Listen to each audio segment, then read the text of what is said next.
राम राम मंडळी. ब्लॉग टाकायला थोडा लेट झाला त्यासाठी सॉरी. तर 14 मार्चला होता माझा बड्डे. कमेंटमध्ये विश करा, भले लेट झाला असला तरी. तर मी गेली होती माझ्या बड्डे दिवशी सकाळी क्लासला, कारण क्लासला जाणं तर गरजेचं होतं. मग मी तिथे क्लासला गेली होती. बघा ही कशी मला विश करते ऑनलाईनच, हिला पण थँक्यू सो मच. मग मी गेली होती केक घ्यायला, त्यात पण मला कळत नव्हतं कोणतं घेऊ केक. म्हणून म्हटलं सोडा केक आधी आपण मस्त पोजिंग वगैरे मारूया. म्हणून मग इथे मी माझा स्वतःचाच व्हिडिओ काढत बसली होती. मग नंतर खूप विचार केल्यानंतर मग शेवटी केक घेतला. आणि ऊन पण खूपच होतं, त्यामुळे मग 2 मस्त केक घेऊन मी गेली घरी, कारण मला जायचं होतं दुपारी पार्टीसाठी. मग बघा मस्त मी रेडी होऊन पार्टीसाठी जाणार होती. गाईज कमेंटमध्ये सांगा कशी दिसते. चला मी तुम्हाला माझे थोडेफार क्लिप्स दाखवते जे मी घेतलेत.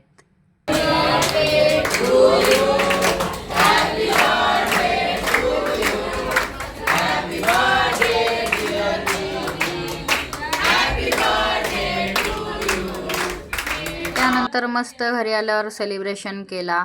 मग त्यानंतर माझी मम्मी माझी नजर काढत होती, कारण खूपच तारीफ केली होती सगळे माझ्या बड्डे दिवशी. That's it on the day. पुन्हा एकदा भेटूया अशाच नवीन ब्लॉगमध्ये. गाईज सबस्क्राईब करा चॅनलला. Bye bye.